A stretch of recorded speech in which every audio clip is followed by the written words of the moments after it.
بسم اللہ الرحمن الرحیم الحمد للہ رب العالمین بارئ الخلائق اجمعین باعث الانبیاء والمرسلین والصلاة والسلام علی طٰہٰ و یاسین حبیب الہ العالمین شفیع المذنبین ابی القاسم المصطفیٰ محمد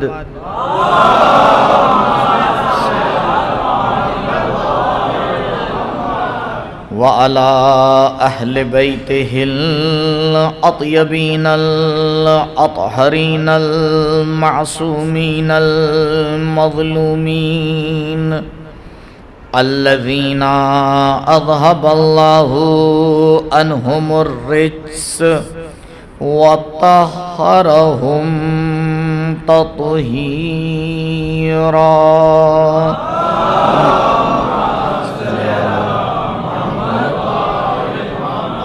ولا سيما على الحجة الثاني عشر بقية الله المنتظر ولعنة الله على أعدائهم وقتلتهم ومنكري فضائلهم أجمعين من الآن إلى لقاء يوم الدين أما بعد فقد قال الله الحكيم في بيانه الكريم أعوذ بالله من الشيطان الرجيم كل نفس ذائقة الموت ثم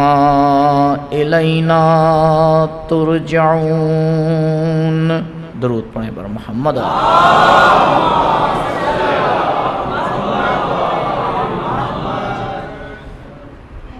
سورہ مبارکہ عنکبوت کی آیت نمبر 57 کی تلاوت کا شرف حاصل ہوا۔ اس سے پہلے کہ اس آیت کے ذیل میں کچھ باتیں آپ کی خدمت میں پیش کروں، ایک مرتبہ سورہ حمد اور 3 مرتبہ سورہ اخلاص کی تلاوت فرما کر مرحوم فروغ علی ابن شیر علی کی روح کو ایصال فرما دیں۔ خلاق کائنات اپنی آخری کتاب اور معجزہ کتاب میں ایک حقیقت کو بیان کر رہا ہے،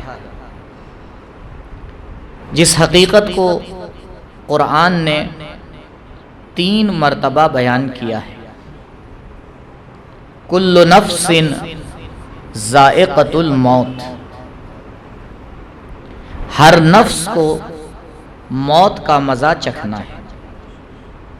اور یہ آیت جو سورہ عنکبوت کی میں نے آپ کے سامنے تلاوت کی، اس میں آگے کا حصہ ثم الینا ترجعون، اور اس کو ہماری طرف واپس پلٹنا ہے۔ عزیزوں، کم سے کم اس آیت سے ایک بات تو روشن ہو گئی کہ انسان کہیں سے آیا ہے، کیونکہ پلٹا وہیں جاتا ہے جہاں سے کوئی آتا ہے۔ پروردگار یہ نہیں کہہ رہا ہے کہ تم وہاں جاؤ گے، پروردگار کہہ رہا ہے الینا ترجعون، ہماری طرف پلٹو گے۔ تو پلٹنے سے کم ایک اور بات روشن ہو گئی کہ ہم اسی کے پاس سے آئے ہیں اور ہمیں اسی کے پاس پلٹنا ہے۔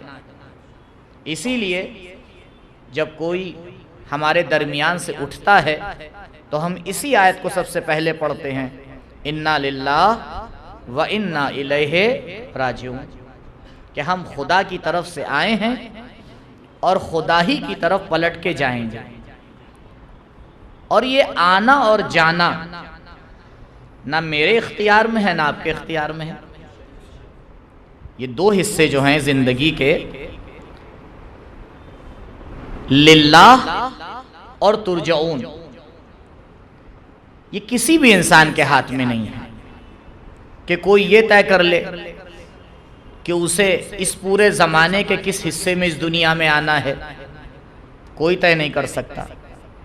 اور نہ کوئی یہ طے کر سکتا ہے کہ کسے اس زمانے کے کس حصے میں یہاں سے جانا ہے۔ انسان ہزاروں برس کا سامان اکٹھا کر لیتا ہے، لیکن کبھی ایک لمحہ بھی اس کا استعمال نہیں کر پاتا۔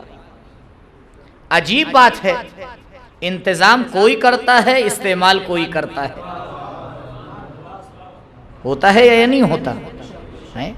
پوری عمر لگا دیتا ہے انسان سامان زندگی کو تیار کرنے میں، لیکن استعمال وہ کرتا ہے کہ جس نے اس کے انتظام میں کوئی محنت نہیں کی۔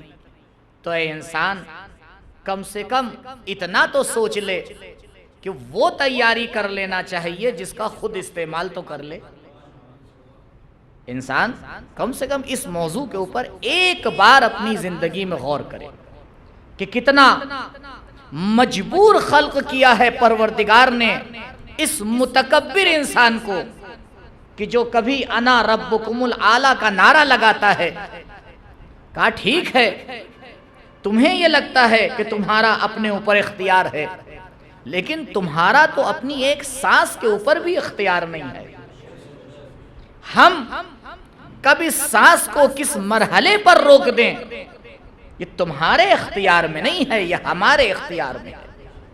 تو آپ دیکھیں، دو مجبوریوں کے درمیان زندگی گزارنے والا انسان، کہ جس کی ابتدا بھی مجبوری اور انتہا بھی مجبوری۔ کسی کی عمر کا نہیں پتا کب شروع ہو رہی ہے کب ختم ہو رہی ہے۔ ان دو مجبوریوں کے درمیان پروردگار نے اسے تھوڑا سا اختیار دے دیا، تھوڑا سا اختیار دیا۔ امیر کائنات علی ابن ابی طالب علیہ السلام فرماتے ہیں، رحم اللہ امرأن، پروردگار اس انسان کے اوپر اپنی رحمت نازل کرے۔ اب ہر انسان چاہتا ہے کہ مولا کی دعا کم سے کم اس کو تو شامل حال ہو ہی جائے، تو مولا شرط لگا رہے ہیں کہ میں ہر ایک کے لیے دعا نہیں کر رہا ہوں، میں اس کے لیے دعا کر رہا ہوں جو 3 سوالوں کا جواب جانتا ہو۔ ابھی آپ نے اشعار میں سنا، باب مدینۃ العلم ہے، تو جس کے پاس علم ہوگا مولا اسی کو تو دوست رکھیں گے۔ وہ الگ بات ہے کہ رحمت علی ابن ابی طالب کا تقاضا یہ ہے کہ ہر ایک کے اوپر اپنی رحمت نازل کریں، لیکن محبت علی کا تقاضا یہ ہے کہ اس سے محبت کریں جو علم سے محبت کرتا ہو۔ سنخیت ہونا چاہیے۔ حضرت کہے 3 سوالوں کا جواب اسے پتا ہو، اور یہ انسان کی زندگی کے اصلی سوال ہیں۔ رحم اللہ امرأن یعلم، پروردگار اپنی رحمت نازل کرے اس انسان کے اوپر کہ جسے پتا ہو من اینا، کہاں سے آیا ہے، الا اینا، کہاں جانا ہے، فی اینا، کہاں ہے۔ عزیزو آپ سوچیں، اگر انسان اپنی زندگی میں انہی 3 سوالوں کے اوپر ٹکا رہے، زندگی ایسی سور جائے کہ پھر کوئی پریشانی ہونے والی ہی نہیں ہے، علی ہمیں زندگی کی چابی تھما رہے ہیں اور بتا رہے ہیں اے انسان اپنی انتہا کے بارے میں سوچ لے، اپنی انتہا کے بارے میں سوچ لے، اپنی زندگی کے بارے میں سوچ لے، اگر اسے تو نے سوار دیا ابتدا بھی بہتر ہو جائے گی، انتہا بھی بہتر ہو جائے گی۔ ایک مرتبہ درود پڑھیں پر محمد و آل محمد۔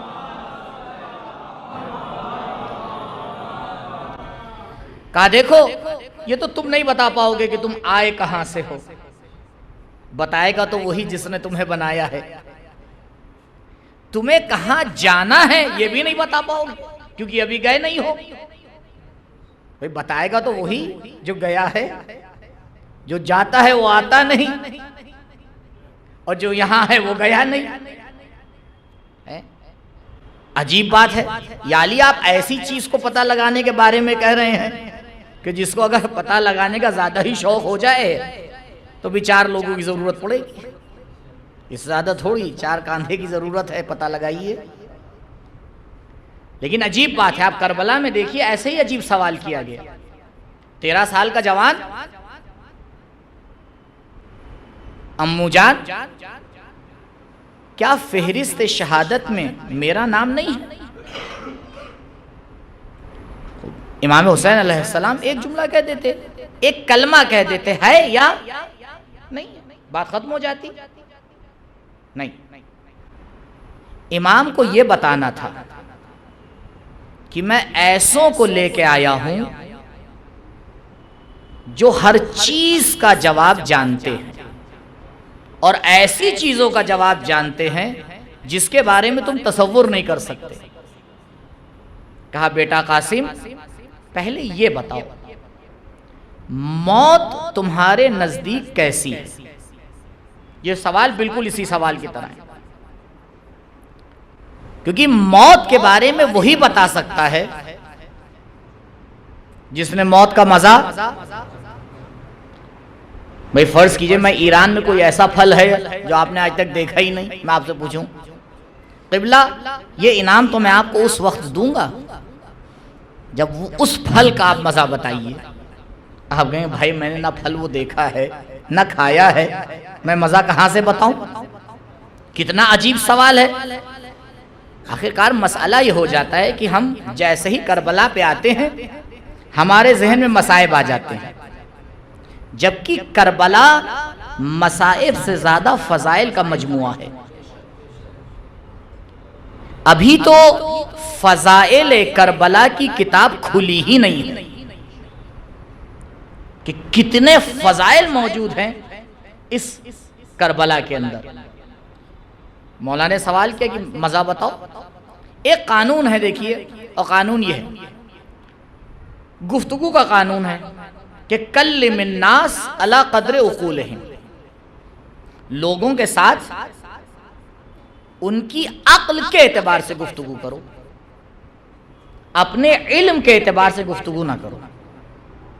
لیکن ہمارے ہندوستان کا معاشرہ کچھ اور ہے۔ کہتے ہیں مولانا نے بڑی تگڑی تقریر کی، اچھا تو کچھ سمجھ میں نہیں آیا، بڑی عالمانہ تقریر تھی، کیونکہ ہمارے کیا عالمانہ تقریر کا معیار یہ ہے کہ کچھ سمجھ میں نہ آئے تو کہتے ہیں بڑی عالمانہ تھی۔ نہیں، اہل بیت کا طریقہ یہ ہے ہی نہیں۔ اگر اہل بیت اپنے علم کے اعتبار سے گفتگو کرتے تو پھر ایک ہی ذات ہے جو ان کے کلام کو سمجھ پاتی، جس نے انہیں خلق کیا تھا۔ کہا نہیں، ہم نے تمہیں انسانوں کے لیے بھیجا ہے۔ تو کمال اہل بیت یہ ہے کہ اپنے مقام سے نیچے آ کر اس طرح کی گفتگو کی ہے، جاہل بھی سمجھ لیتا ہے، عالم بھی سمجھ لیتا ہے۔ درود پڑھیں پر محمد و آل محمد۔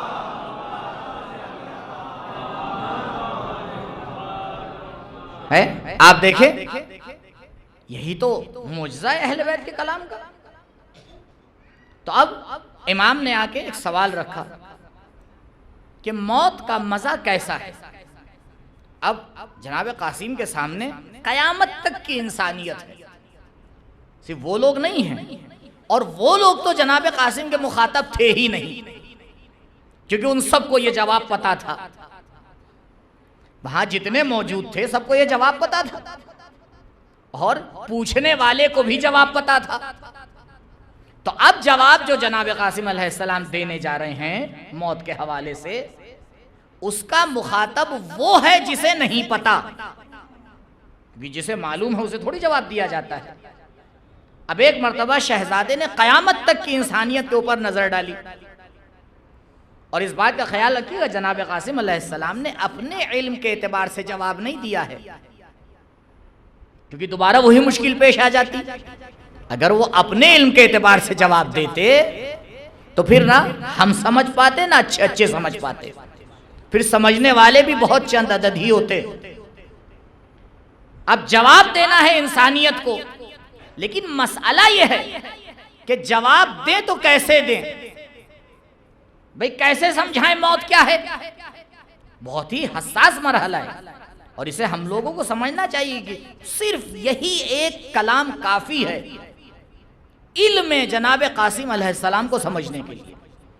ضرور تھوڑی کہ آپ پوری زندگی آ کے اٹھا کے دیکھیں، ایک دانے سے پتہ چل جاتا ہے کہ معاملہ تیار ہے یا تیار نہیں ہے، پوری فصل کو نہیں دیکھا جاتا ہے۔ زندگی کا ایک رخ پوری موت کی حقیقت کو سامنے رکھنا ہے۔ کہا دیکھو اگر میں تمہیں سمجھاؤں گا تو مثال سے ہی سمجھا سکتا ہوں۔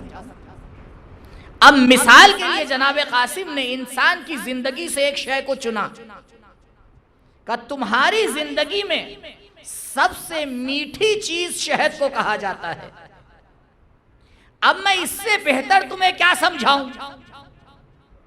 مسئلہ یہ ہے کہ تمہارے پاس سمجھنے کے لیے اس سے بہتر مثال نہیں ہے، تو اب تمہاری سمجھ کے اعتبار سے قاسم جواب دیں گے، مولا اہلا من الاصل، بس یہ تم لوگ سمجھ لو کہ موت شہد سے زیادہ شیرین ہے، موت شہد سے زیادہ شیرین ہے۔ اب عربی میں جو لفظ اہلا ہے اس کا ترجمہ اس سے زیادہ، کتنی زیادہ؟ آپ کہاں پر رکیں گے؟ اب ہر کوئی اپنی معرفت کے اعتبار سے رکے گا۔ میں آپ سے کہوں فلاں شے اس سے زیادہ سفید ہے، اب اس سے زیادہ کا رتبہ کہاں تک ہے؟ آپ چلتے چلے جائیے۔ تو یہ موت کی حقیقت کو جناب قاسم نے پیش کیا کہ موت کی حقیقت یہ ہے اہلا من الاصل، شہد سے زیادہ شیرین ہے، لیکن ہر ایک کے لیے نہیں۔ اس کے لیے جسے ان تین سوالوں کا جواب پتا ہو اور اپنی زندگی میں اس کے اوپر عمل کر رہا ہو، تبھی تو جب سر پہ ضربت لگتی ہے تو آواز آتی ہے فزتو برب الکعبہ، رب کعبہ کی قسم علی کامیاب ہو گئے۔ یا علی سر پہ ضربت لگی ہے، کہا تم ضربت کو دیکھ رہے ہو، میں خوشنودی پروردگار کو دیکھ رہا ہوں۔ تم ضربت کو دیکھ رہے ہو، میں خوشنودی پروردگار کو دیکھ رہا ہوں۔ ایک اور رخ دیکھیے آپ کربلا کا، خاتون اور عورت حساس اور نازک شے کو کہتے ہیں، اگر اس کے اوپر ظلم اور ستم ہو جائے تب تو یہ مرحلہ اور آگے بڑھ جاتا ہے، پھر اگر اسے اسیر بنا لیا جائے تو مرحلہ اور حساس ہو جاتا ہے۔ اب اگر وہ ابن زیاد کے دربار میں کھڑی ہے، جناب زینب سلام اللہ علیہا، مل جل کے صلوات پڑھیں پر محمد علیہ محمد۔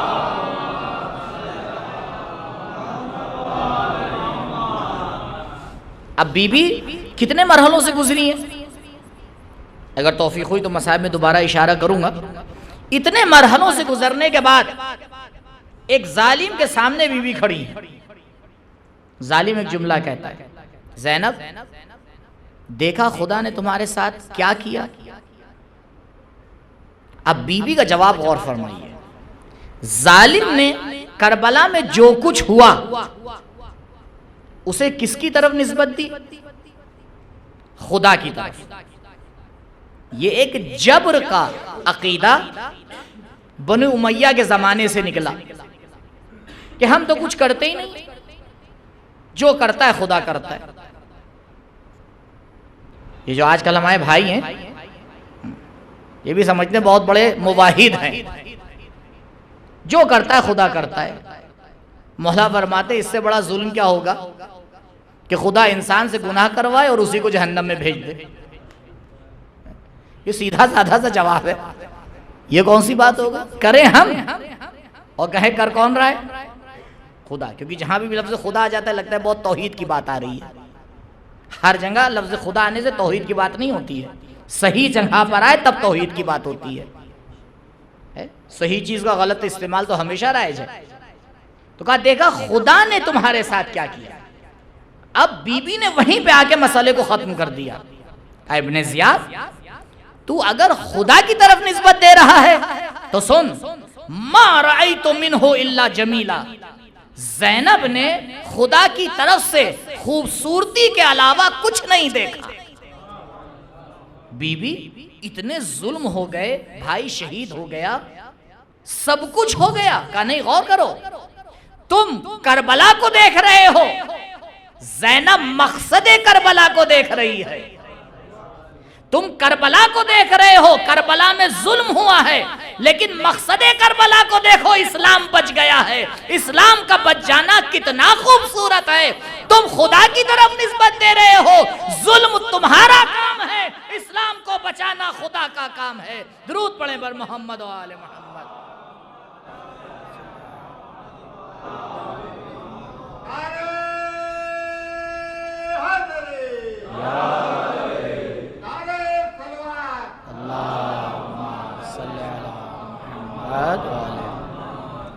ما رأیتو منہ الا جمیلا، میں نے اس ذات سے خوبصورتی کے علاوہ کچھ نہیں دیکھا۔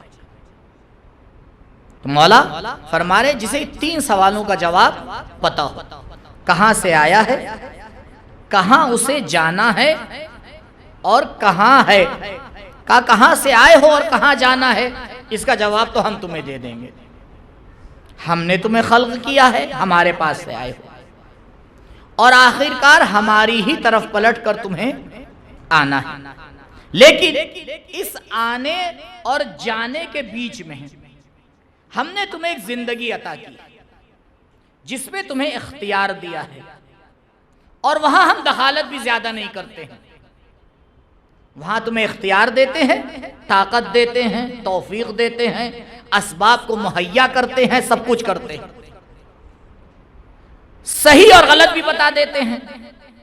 اِنَّا هَدَيْنَاهُ السَّبِيلَ، ہم نے راستہ دکھا دیا، اما شاکرا و اما کفورا، اب چاہے تم صحیح راستہ اختیار کر لو، اب چاہے تم غلط راستہ اختیار کرو۔ اب یہ جو اتنی ہم نے تمہیں مہلت دی ہے، اب یہ تمہارا اختیار ہے کہ اسے عبادت پروردگار میں گزار دو یا مخالفت پروردگار میں گزار دو، کیونکہ ہمیں کوئی جلدی نہیں ہے، ہمیں کوئی جلدی نہیں ہے۔ ہم نے جو تمہیں عمر عطا کی ہے، اور اس عمر کو آخر کار کہیں نہ کہیں پہ جا کے ختم ہونا ہے، اور ہم نے تمہیں یہ بھی نہیں بتایا کہ کہاں پہ ختم ہونا ہے۔ یہ عجیب مرحلہ ہے۔ دیکھیں دنیا کا طریقہ یہ ہے کہ امتحان کی تاریخ کو پہلے سے بتایا جاتا ہے، ایسا ہی ہے یا نہیں ہے؟ اور آج کل تو ماشاءاللہ بڑی ترقیاں ہو گئی ہیں، ایڈمیشن ہوتے ہی پورے سال کا شیڈیول کیا ہے دے دیا جاتا ہے، اس دن چھٹی ہوگی اور اس دن ایگزام ہوگا اور اس دن رزلٹ آئے گا اور اس دن فلاں ہوگا فلاں ہوگا۔ آپ کہیں گے واہ کتنی ترقی یافتہ، کتنا ترقی یافتہ اسکول ہے، کتنا ترقی یافتہ کالج ہے، ہر چیز کو پہلے سے بتا دیا جا رہا ہے۔ اب دیکھیں اس کا نتیجہ کیا ہوتا ہے۔ اب یہ جو میرے جوان بھائی بیٹھے ہیں یہ سب اس تجربے سے گزر چکے ہیں، اب پہلے سے بالکل بتا دیا گیا، نتیجہ کیا ہوتا ہے؟ امتحان سے چند مہینے پہلے تک تو پتہ ہی نہیں ہوتا ہے کہ کیا ہو رہا ہے معاشرے میں، ادھر ایگزام نزدیک آیا، اللہ اکبر، اب بالکل اسٹائل بدل گیا۔ یہ کیا ہوا؟ ایک دم سے لائف اسٹائل بدل گیا۔ ارے مولانا آپ کو نہیں پتا امتحان آنے والے ہیں۔ یہ جو ابھی تک نہ صبح کا پتا تھا، نہ رات کا پتا تھا، نہ سونے کا پتا تھا، نہ جاگنے کا پتا تھا. اب ہر چیز بالکل رائٹ ٹائم ہو گئی. بھائی دیکھو فون نہیں کرنا. کیوں؟ کیا ہوا؟ ابھی ٹیوشن ہے. ارے ہماں کل تک تو جو ہے وہ پورا بیلنس ہی ختم ہو جاتا تھا. آج کیا ہوا ایک دم؟ نہیں امتحان نزدیک ہے. تو پتہ یہ چلا جب امتحان سر پہ آتا ہے تو انسان تیاری کرتا ہے. جب امتحان سر پہ آتا ہے تو انسان کیا کرتا ہے؟ یہ تجربہ ہے یا نہیں ہے؟ یہ تجربہ ہے. تو پروردگار کو تو ہمارے سارے تجربوں کا علم ہے. اس نے کہا تو صحیح، نہ امتحان کی ڈیٹ بتاؤں گا، نہ تیاری کے لیے تم آ کے پہلے سے انتظام کرو گے. کیا پتا کس لمحے امتحان ہو جائے، اس لیے ہر لمحہ تیار رہنا. یہ کسی کالج اور یونیورسٹی کا امتحان نہیں ہے جو بتا کے لے لیا جائے. کبھی سوتے میں لے لیتا ہوں، کبھی جاگتے میں لے لیتا ہوں، کبھی بولتے میں لے لیتا ہوں، کبھی چپی میں لے لیتا ہوں. ہر لمحہ تیار رہنا، کیونکہ یہ امتحان الہی ہے، انسانی امتحان نہیں ہے. درود پڑھیں پر محمد و آل محمد. آپ دیکھیں آج کل تو بڑا آسان ہو گیا. ایک بار سرچ کر لیجئے، ایک بار یوٹیوب پہ، جس پہ پتہ نہیں کیا کیا سرچ ہوتا رہتا ہے، ذرا سا ایک بار اسے بھی سرچ کر لیے کہ لوگوں کو کن حالات میں موت آئی ہے.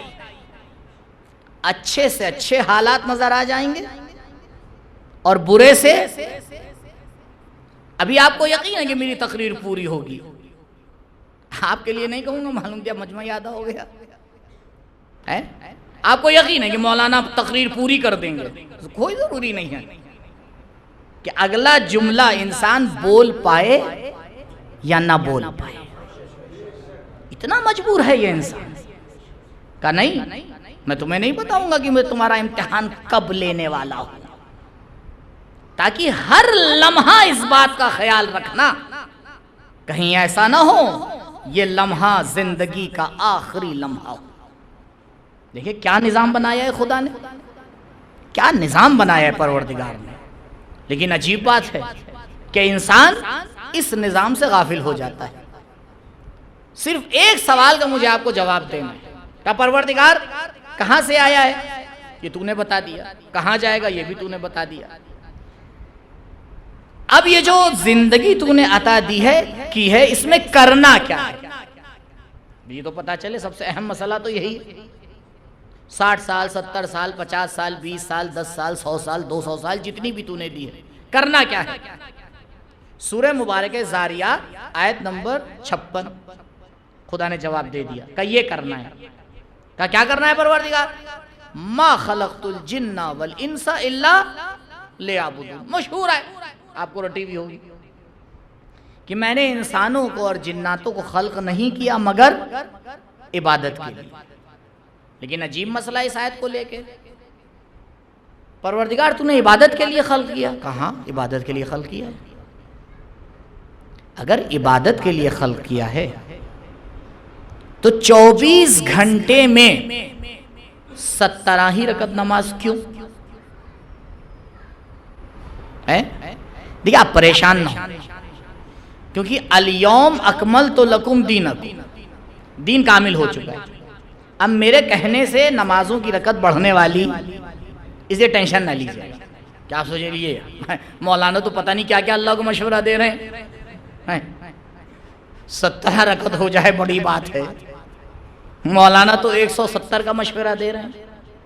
ایک ناقابل زیرو ہی تو بڑھا رہا ہوں بھائی. کہا تمہیں صرف عبادت کے لیے خلق کیا ہے. شاید پروردگار جواب دے اما 17 رکعت پڑھی نہیں جاتی ہے، کہاں بڑھوا رہے ہو؟ روایات معراج کو پڑھیے گا. شروع میں جو نماز واجب ہوئی تھی وہ بہت زیادہ تھی. وہ تو رسول نے اپنی رحمت سے واسطہ ہو کے کم کروا دی، اور بہت کم کروا دی.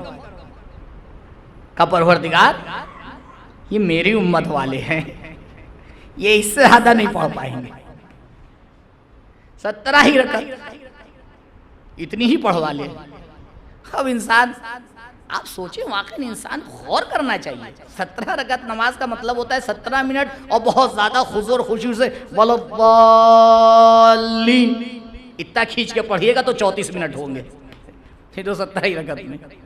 کیونکہ الحمدللہ جو ہمارے یہاں امام جماعت ہوتے ہیں ان کو تجربہ ہے. جہاں انہی نے رکوع میں 3 کے بجائے سبحان اللہ کے ساتھ ساتھ سبحان ربی العظیم بھی کہہ دیا اور صلوات بھی پڑھ دی تو بھی جناب مسلم والا حال ہوتا ہے. نماز مغرب میں کچھ ہوتے ہیں, نماز عشاء میں غائب. تو بھیا کہاں چلے گئے؟ ہم بڑی لمبی نماز پڑھاتے ہیں. ہمیں تو خدا کا شکر کریے کہ عبادت پروردگار کو لمبا کر رہے ہیں, وقت کی بربادی کو تو زیادہ نہیں کر رہے ہیں. لیکن جب وقت کی بربادی کا ٹائم آتا ہے تو ہمارا جوان بڑا سدھر جاتا ہے. الحمدللہ ایک کارنامہ ہوا ہے, اس ترقی نے ہمارے جوانوں کو بڑا سدھرا ہوا بنا دیا. اتنے سدھرے ہو گئے آپ یقین مانیے, نہیں مانیں آپ یقین, سب کے سر جھک گئے. آپ دیکھیے ہم پاس کھڑے رہتے سر جھکا رہتا ہے. ایک بالش کا فاصلہ ہوتا ہے لیکن سر جھکا رہتا ہے. اتنا سر جھکا بنا دیا ہے قوم کو کہ ہم کچھ بھی کر لیتے نہیں ہونے والی تھی. لیکن مسئلہ یہ ہے کہ سر کس چیز پر جھکا ہے یہ دیکھنے والی بات ہے. عزیزو ہر قوم سر کو جھکاتی ہے لیکن فرق یہ ہے کوئی خدا کے سامنے جھکاتی ہے, کوئی بتوں کے سامنے جھکاتی ہے. سر کا جھکانا کمال نہیں ہوتا ہے, حق کے سامنے جھکانا کمال ہوتا ہے. حق کے سامنے جھکانا کمال ہوتا ہے. اب تو ماشاءاللہ تربیت اولاد کے بھی طریقے بدل گئے. آپ دیکھ لیے یہاں بچہ رویا, پہلے زمانے میں بچہ روتا تھا ماں گود میں لیتی تھی, اسے مرثیہ سناتی تھی, شعر سناتی تھی, چپ کراتی تھی. اب اتنا ٹائم ہی کا, اب ادھر بچہ رویا ادھر اس کے ہاتھ میں جو ہے وہ نہیں. میں دیکھیے پیش رفتہ چیزوں کا نام نہیں لیتا ہوں, یہ ترقی یافتہ چیزیں آپ ہی کے لیے ہیں. استعمال ضرور کرتا ہوں کیونکہ مجبوری آپ کی ہے.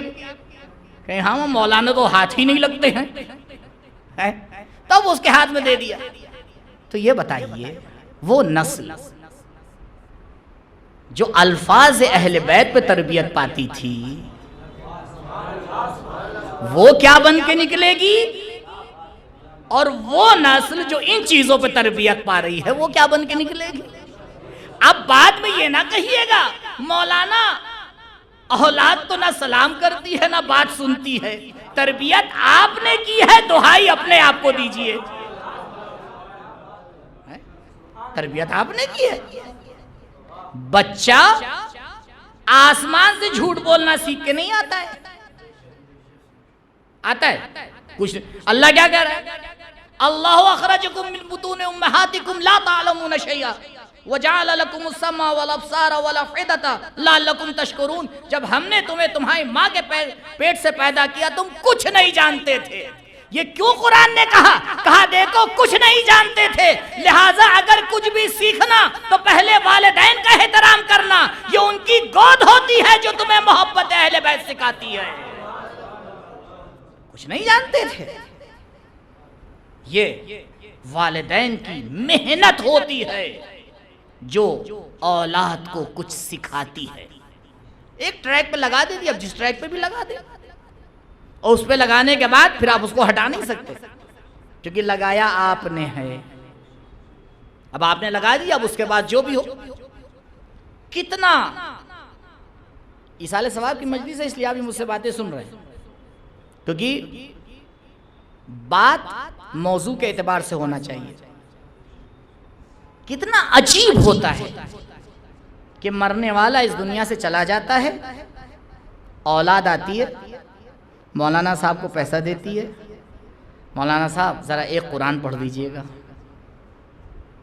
بے شک مولانا قرآن پڑھیں گے ثواب پہنچ جائے گا, لیکن مولانا کے پڑھنے میں وہ درد نہیں ہوگا جو اولاد کے پڑھنے میں ہوگا. مولانا کے پڑھنے میں وہ خلوص نہیں ہوگا جو اولاد کے پڑھنے میں ہوگا. اگر یہی قرآن اولاد پڑھے تو پھر وہ قبر میں نور بن جائے. لیکن مسئلہ یہ ہے اولاد پڑھ ہی نہیں سکتی، تو جب پڑھ نہیں سکتی تو مشکل کہاں سے کھڑی ہوئی ہے؟ ہاں اولاد کو انجینئرنگ بڑی اچھی آتی ہے، ڈگریاں بڑی بڑی لیے ہوئے ہیں، دنیا کے ہر ملک کا ویزا پاسپورٹ پہ لگا ہوا ہے۔ مولانا صاحب میرے بیٹے کو دیکھیے، ہواؤں میں اڑتا ہے۔ یہ دنیا کی ہوائیں ہیں، ذرا آخرت کی ہواؤں کا بھی خیال کر لیجئے۔ دنیا کی ہواؤں میں اڑے گا، محدود اڑے گا، آخرت کی ہواؤں میں اڑے گا، لامحدود اڑے گا۔ اب اختیار آپ کے پاس ہے، جیسے اڑانا ہے اڑا لیجئے۔ عزیزوں، یہ اہم مسئلہ ہے ہماری زندگی کا کہ ہم اپنی پوری توجہ آ کے ان سوالوں کے جواب کے اوپر دیے ہوئے ہیں جس کے بارے میں اہل بیت نے اتنی تاکید نہیں کی، لیکن ان سوالوں کو بھولے بیٹھے ہیں جس کے بارے میں اہل بیت نے تاکید کی ہے، اور بعد میں ہمارا دعویٰ بھی ہوتا ہے کہ ہم اہل بیت والے ہیں۔ اہل بیت والے، آج آپ باطل کو دیکھ لیجئے، باطل کا طرفدار اور پرستار باطل پر ہو کر اپنے مسائل سے ایک قدم پیچھے ہٹانے کو تیار نہیں ہے، لیکن ہم حق پر ہو کر اپنے مسائل میں ایک مسئلے کو سدھارنے کے لیے تیار نہیں ہے۔ تو کیسے ہوگا مسئلہ آگے؟ میرے لیے بہت آسان ہے، ابھی تو 40 منٹ بھی شاید نہیں ہوئے، 35 منٹ ہوئے، اور فضائل تو اتنے الحمدللہ پروردگار نے توفیق دیے۔ ابھی میں آپ کو سنانا شروع کر، روایت آپ سنتے رہیے گا۔ ابھی آپ کہیں گے بڑی کامیاب مجلس ہوئی، چھتیں اڑا دی مولانا نے۔ یوٹیوب پہ جا کے دیکھ لیجیے گا، چھتیں اڑانے والے بھی ہیں، لیکن ہمیں چھتیں نہیں اڑانا ہے، ہمیں دل اڑانا ہے۔ دل میں ایک بات پہنچنا چاہیے کہ یہ منبر دین پہنچانے کے لیے ہے، لوگوں کا وقت لینے کے لیے نہیں ہے۔ غور کیجئے، میں بھی آپ کو سنی سنائی باتیں سنانا شروع کر دوں، آپ ابھی تعریف کرنا شروع کر دیں گے، اور جیسے ہی کوئی نئی بات آئے گی سامنے بڑے سکون سے سنیں گے۔ ہے کیوں؟ مولانا کوئی نئی بات کہہ رہے ہیں، تو بھائی سنی سنائی باتوں کو ریپیٹ کرنا کمال نہیں ہے۔ آپ اگر 50-60 لوگ یہاں پہ بیٹھے ہوئے ہیں، 50 منٹ میں آپ کو لے رہا ہوں، تو 50 ملٹیپلائی بائی 50، اتنا ٹائم قوم کا جا رہا ہے۔ تو جب یہ قوم کا جا رہا ہے تو پھر میری ذمہ داری کیا ہے؟ یہ اہم مسئلہ ہے۔ اب تم مشکل ہی ہوگی، آخری محرم میں آپ کے پاس پہنچا ہوں، شروع میں محرم میں پہنچتا تو بڑا مسئلہ ہو جاتا۔ کیوں؟ کیونکہ میں خود سے تو منبر پہ آیا نہیں، خود سے آیا ہوں۔ کون سا مولانا خود سے آتا ہے مجھے بتائیے؟ مجلس کے بعد آپ میں سے کوئی آگے مجھے بتائیے گا کہ مولانا صاحب ایک مولانا ہے جو خود سے آ جاتے ہیں، آگے بیٹھ جاتے ہیں۔ ایسا تو نہیں ہوتا ہے، آپ ہی تو بلاتے ہیں، تو پھر یہ کیوں کہتے ہیں یہ پڑھ کے چلے گئے وہ پڑھ کے چلے گئے؟ اما پڑھنے کی اجازت تو آپ دے رہے ہیں، تو کل پروردگار پڑھنے والے کو نہیں پکڑے گا، بلانے والے کو پکڑے گا کہ بھائی تم نے اسے بولنے کی اجازت کیوں دی جب تمہیں معلوم تھا کہ یہ پیغام اہل بیت نہیں پہنچاتا ہے، یہ اپنی بات کرتا ہے۔ تو ہم نے منبر اپنی باتوں کے لیے نہیں بنایا ہے، یا فضائل اہل بیت کے لیے بنایا ہے، یا دین کی تعلیمات کے لیے بنایا ہے۔ درود پڑھیں بر محمد و آل محمد۔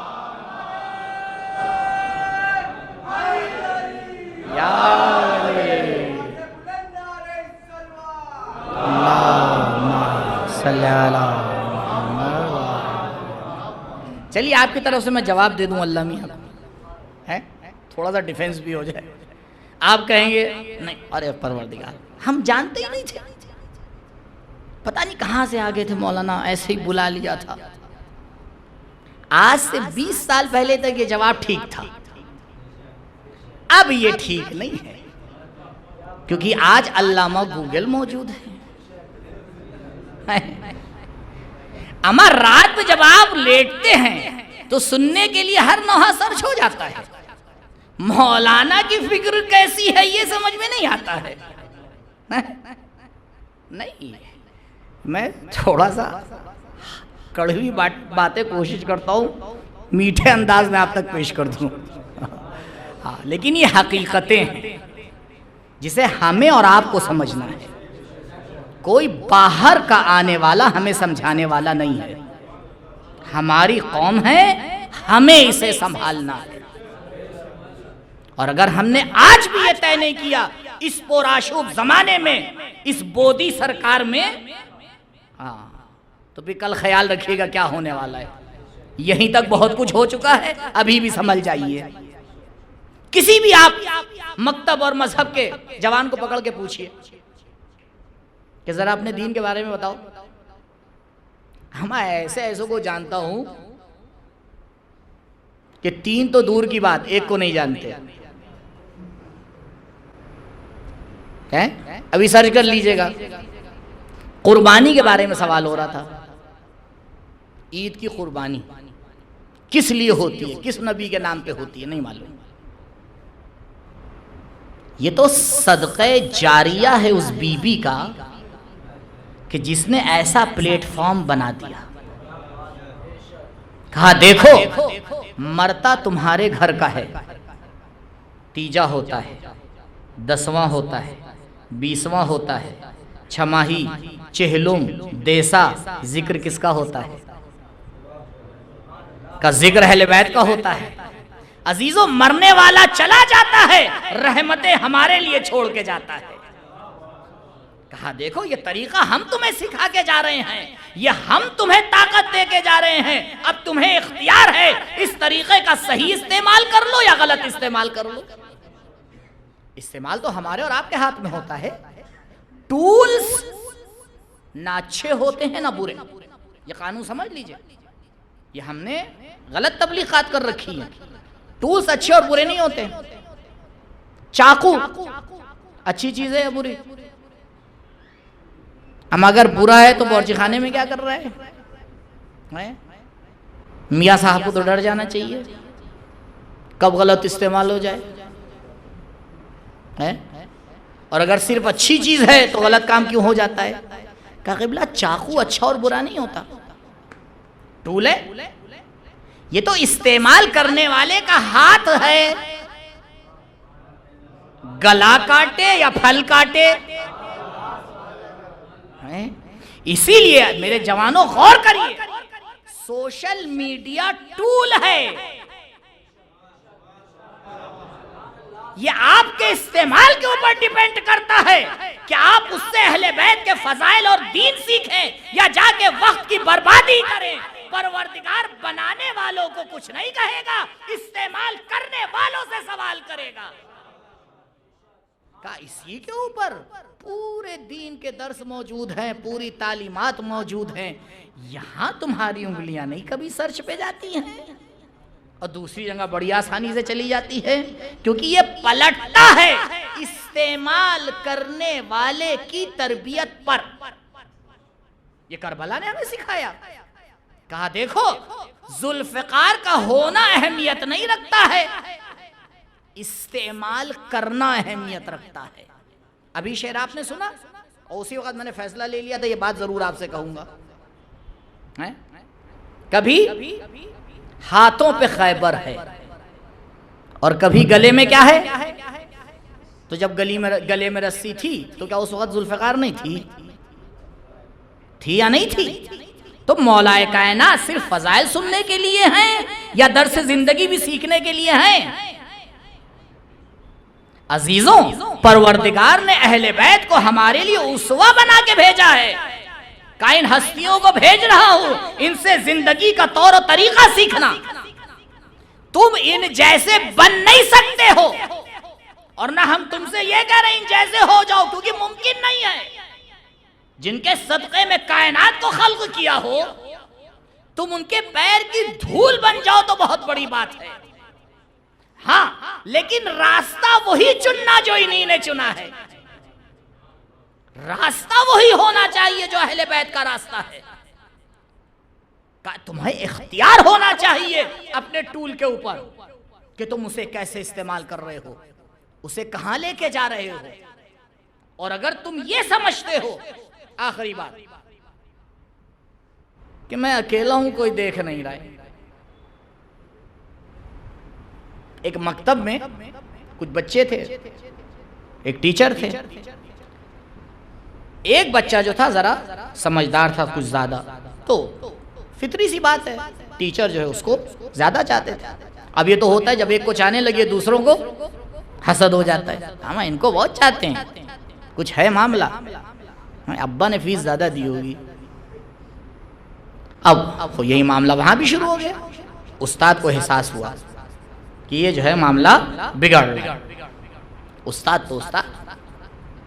ایک دن وہ کچھ پرندے لے کے آئے اور ہر اسٹوڈنٹ کے ہاتھ میں، انہیں طالب علم کے ہاتھ میں ایک ایک پرندہ تھما دیا. کہا جاؤ اکیلے میں اسے ذبح کر کے میرے پاس لے آؤ. نے کہا کون سا مشکل کام ہے. سب گئے. کچھ دیر کے بعد سب پرندے کو ذبح کر کے لے کے آ گئے. وہ جو اسٹوڈنٹ اور طالب علم تھا ذرا وہ ایسے ہی زندہ واپس لے آیا. اب یہ سب بڑے خوش کہ آج انہی نے استاد کی بات نہیں، آج پتہ چلے گا. استاد نے کہا بھائی یہ کیا، تم تو ہمیشہ کہنا سنتے تھے، آج کیا کیا تم نے؟ دیکھو یہ سب لے گئے پرندے کو ذبح کر کے لے آئے اور تم ایسے ہی زندہ لے آئے. کہا نہیں استاد، میں نے آپ کا کہنا مانا ہے. کہا کیسے؟ کہا آپ نے کہا تھا اکیلے میں لے جا کر ذبح کرنا. میں جہاں بھی گیا میرا خدا میرے ساتھ تھا. آپ مجھے کوئی اکیلی جگہ بتا دیجئے، ذبح کرنا میری ذمہ داری ہے. پھر استاد نے کہا یہی فرق ہے کہ تم خدا کو نہیں پہچان پائے ہو، وہ خدا کو پہچانتا ہے. عزیزو انسان کبھی اکیلا نہیں ہوتا ہے. ہوا معکم اینما کنتم، وہ ہر جگہ تمہارے ساتھ ہے. تم اپنے آپ کو اکیلا احساس کرو لیکن وہ ساتھ میں رہا کرتا ہے. درود پڑھیں پر محمد و آل محمد.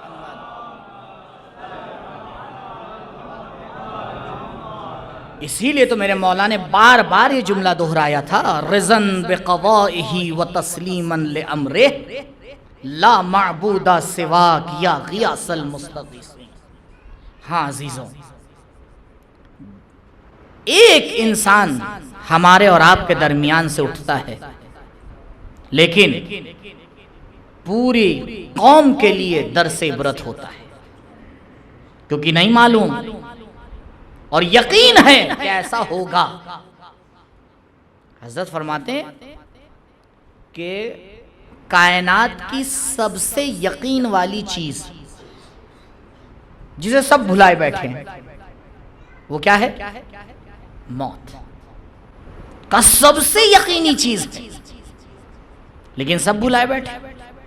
کربلا والوں کا کمال ہی یہ تھا کہ انہی نے موت کو بھی موت دے دی. کل نفس ذائقۃ الموت، ہر نفس کو مزہ چکھنا ہے. کیوں؟ کیونکہ موت فنا کا نام نہیں ہے. موت آپ دیکھیں اردو میں ایک لفظ استعمال کرتے جب رقعہ لکھا جاتا ہے کہ فلاں صاحب کا انتقال ہو گیا. انتقال کا مطلب کیا ہوتا ہے؟ ڈریے گا نہیں. دیکھیے ابھی ہم سب کا انتقال ہو چکا ہے بھائی. سب ہم اپنے گھر سے اٹھ کے یہاں آئے ہیں نا، لیکن خوشی سے آئے ہیں. کیوں؟ کیونکہ جنت میں جا رہے ہیں. آیت اللہ بہجت خدا غریق رحمت کرے، وہ کہتے تھے اگر تم مجلس میں جاؤ اور راستے میں تمہیں کوئی مل جائے اور پوچھ لے کہاں جا رہے ہو تو یہ نہ کہنا مجلس میں جا رہے ہو، کہنا کربلا جا رہا ہوں. کیونکہ جہاں ذکر حسین ہوتا ہے وہ جگہ پروردگار کربلا بنا دیتا ہے. تو ہم خوشی سے اٹھ کے آئے یا نہیں آئے؟ کیوں؟ کیونکہ ہم بری جگہ سے اٹھ کے اچھی جگہ جا رہے ہیں. وہی لوگ موت کو ہنس کے گلے لگاتے ہیں جنہی نے اپنا اس طرف آباد کر دیا ہے. بڑی خوشی سے چلے جاتے ہیں، بلکہ موت کے لیے سبقت لیتے ہیں۔ مولا پہلے ہمیں اجازت دیجئے، وہ کہتا ہے مولا ہمیں پہلے اجازت دیجئے۔ کیوں؟ کیونکہ انہی نے اپنی آخرت کو آباد کر لیا ہے۔ جس کی آخرت آباد ہوتی ہے وہ جانے کے لیے مچلتا ہے، ٹکنے کے لیے نہیں مچلتا ہے، وہ جانے کے لیے مچلتا ہے۔ لیکن کیا کریں امام حسین علیہ السلام، جو جانے کے لیے مچل رہا تھا وہ شبیہ رسول تھا۔ حسین کس طرح سے اجازت دے دے؟ علی اکبر تم تو نانا کی شبیہ ہو، اور جب مولا نے اجازت دی تو ایک جملہ کہا، پروردگار تو شاہد رہنا، ایک ایسے جوان کو میں جنگ کے لیے بھیج رہا ہوں کہ جو خلقن و خلقن و منطقن تیرے نبی سے شباہت رکھتا ہے۔ جب وہ بولتا ہے تو لگتا ہے نبی گفتگو کر رہے ہیں، جب اس کا چہرہ کوئی دیکھتا ہے تو لگتا ہے رسول کی زیارت ہو رہی ہے، جب کوئی اس کا کردار دیکھتا ہے تو لگتا ہے کردار رسول ہے۔ ہاں عزادارو، جوان کی جدائی قابل برداشت نہیں ہوتی ہے، یہ وہی سمجھ سکتا ہے جس نے یہ غم اٹھایا ہے۔ امام حسین علیہ السلام نے جب رخصت کیا تو علماء فرماتے ہیں کہ ایک مرتبہ جناب علی اکبر نے محسوس کیا کہ کوئی پیچھے پیچھے آ رہا ہے، اپنے رہوار کو روکا اور پلٹ کے پیچھے دیکھا۔ کیا دیکھا؟ بوڑھا باپ کمر سنبھالے ہوئے آگے آ رہا ہے۔ بابا آپ تو علی اکبر کو رخصت کر چکے تھے، اب پیچھے پیچھے کیوں آ رہے ہیں؟ شاید حسین نے جواب دیا ہو، بیٹا علی اکبر اگر صاحب اولاد ہوتے تو تمہیں بھی معلوم ہوتا کہ جوان لال کا بچھڑ جانا ایک حسین کے لیے، ایک باپ کے لیے کتنا سخت ہوتا ہے۔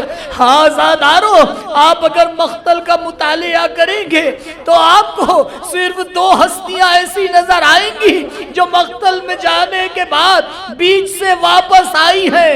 ایک امام حسین علیہ السلام ہے، دوسرے جناب علی اکبر ہیں۔ شاید علی اکبر اس لیے واپس آئے ہوں گے کہ حسین کو صبر آ جائے، زینب کو صبر آ جائے۔ اگر ایک مرتبہ میں یہ بچھڑے گا تو کس طرح سے زینب کو صبر آئے گا؟ جزاکم اللہ خیر الجزا۔ جناب علی اکبر آتے ہیں اور آنے کے بعد عجیب جملہ کہتے ہیں، بابا پیاس قتل کیے جا رہی ہے، اگر ذرا سا پانی مل جائے میں ہاتھ جوڑ کے پوچھوں گا علی اکبر، ارے کیا تمہیں معلوم نہیں ہے اگر خیموں میں پانی ہوتا تو علی اصغر بے ہوش کیوں ہوتے؟ اگر خیموں میں پانی ہوتا تو سکینہ کی التش آواز کیوں بلند ہوتی؟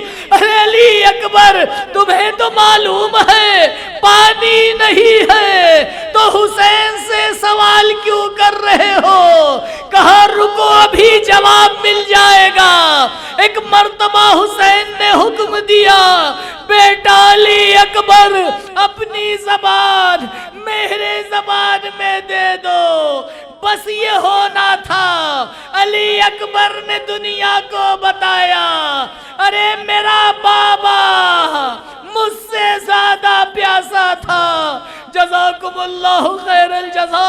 آزاداروں، جناب علی اکبر دوبارہ رن کی طرف جاتے ہیں۔ کچھ دیر میں ایک مرتبہ آواز بلند ہوتی ہے، السلام علیکہ یا بتا، بابا آپ پر میرا سلام ہو۔ راوی لکھتا ہے علی اکبر کے سر پہ گرز لگا، سر کا خون گھوڑے کی آنکھ میں گیا، وہ سنبھل نہ پایا، دشمن کے درمیان جا پہنچا. شیخ شوستری لکھتے ہیں فَقَطَعُوهُ عِرْبًا عِرْبًا. ارے قاسم کی طرح علی اکبر کے زندگی میں ٹکڑے ہو گئے. زینب نے آواز دی بیٹا علی اکبر کیا اسی دن کے لیے زینب نے پالا تھا.